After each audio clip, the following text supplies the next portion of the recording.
did is I mounted the motor. Seen in the last video that I built all of this, the bracket and everything, and got the belt on there. It's all nice and tight. I'll bring you in for a closer look in a second.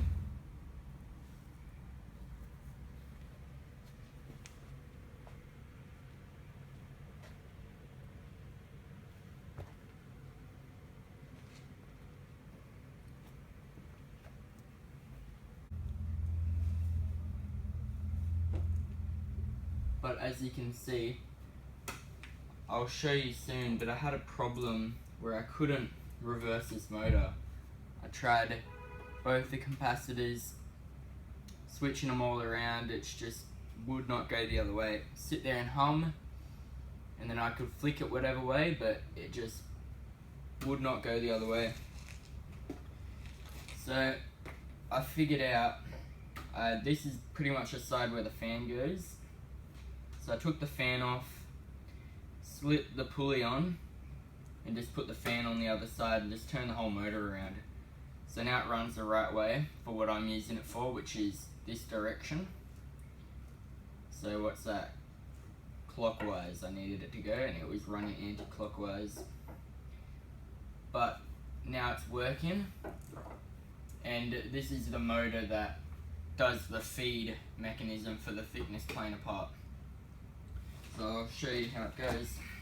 I will have a switch eventually. I'm going to have a switch so I can just run this or just run the head, so I don't have to be running the thickness planer when I'm just jointing. So there'll be two switches somewhere, I don't really know where right now, but there will be. Let's give it a go.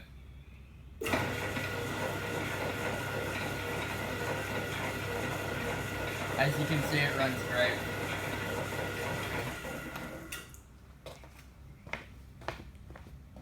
Alright, so here's what I was talking about. You can see on there the pulley's there now, and the shaft is now got the fan on it. Probably can't see that well, but you know what I mean. And the motor is lined up with the pulley real nice, and they're just held down with bolts in that T-track, which is quite nice. Just seen in the last clip, I bolted the motor mounts on here. As you can see, I only have a small amount of adjustment, but it's from the bolt to the edge of here, so this motor plate can go all the way over here, so about, what, 2 centimeters?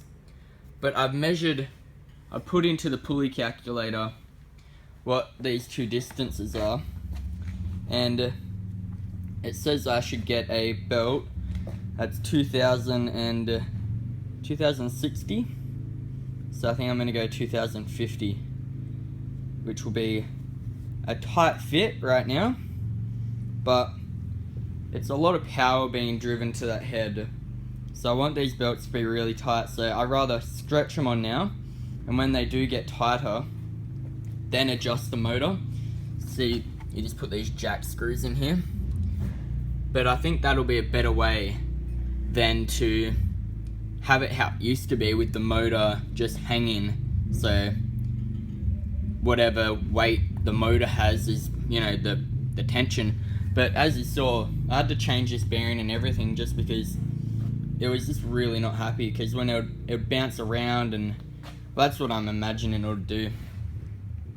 But yeah, this works all great now. You can see the feed rollers run wood through here, and yeah, I'm really happy with it.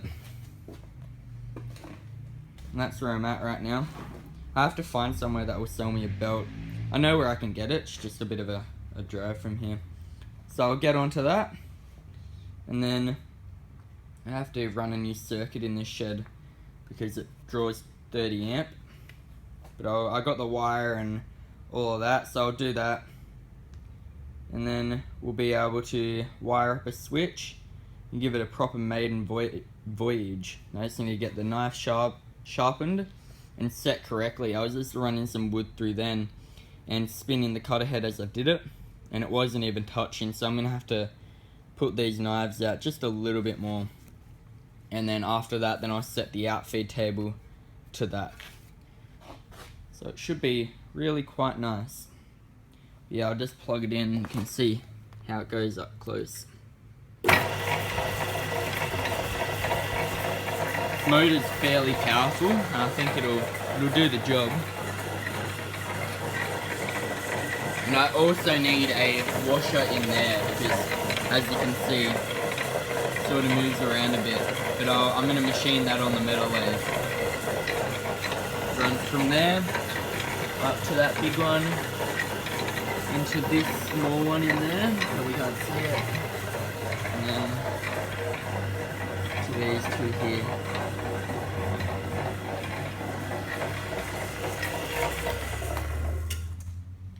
Yeah, this belt's really quite nice and tight, so won't be slipping hopefully. Anyway, thanks guys.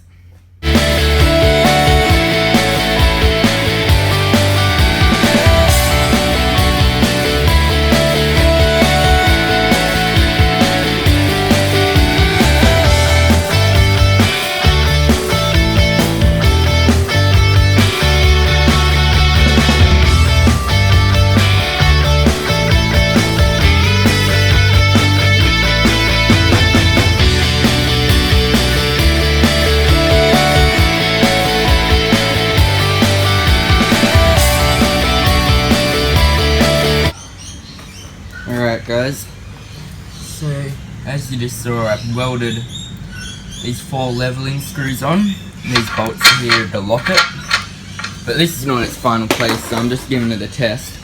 And this thing is awesome, you know. I've just pulled them all up and leveled it so the wheels can now spin, and it's so, like, it doesn't move, it's perfectly level. Easy to get level as well because it's such a fine adjustment. These are M20 by the way, if you're wondering. And they're on all 4 corners. And this one, those 3 are in the same place, and then this one I had to move over a little bit just because of that motor mount there, but it's still is really quite nice.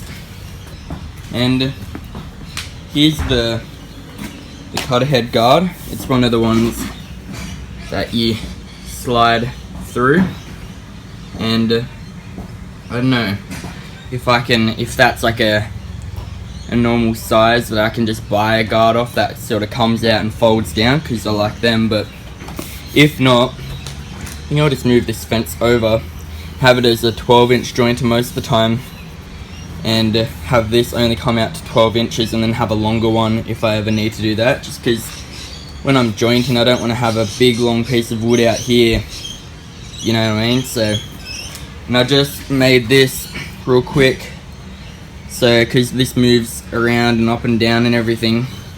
So this is like the grub screw, and all it is just a bolt, a nail that I pinned over on this end, so that slides through and you can loosen it, tighten it, just so I don't always have to get a spanner to do it. So that's quite nice. And right now I think I'm gonna take the jointer out, paint this, all the base and the leveling screws, paint everything. And I'm not gonna paint this guard just because I'm not very happy with it, so I'll probably try to redo this. I like how this all is here, but it just didn't come out the way that I wanted it to, and the belts rub a little bit. But anyway, I'll do that now.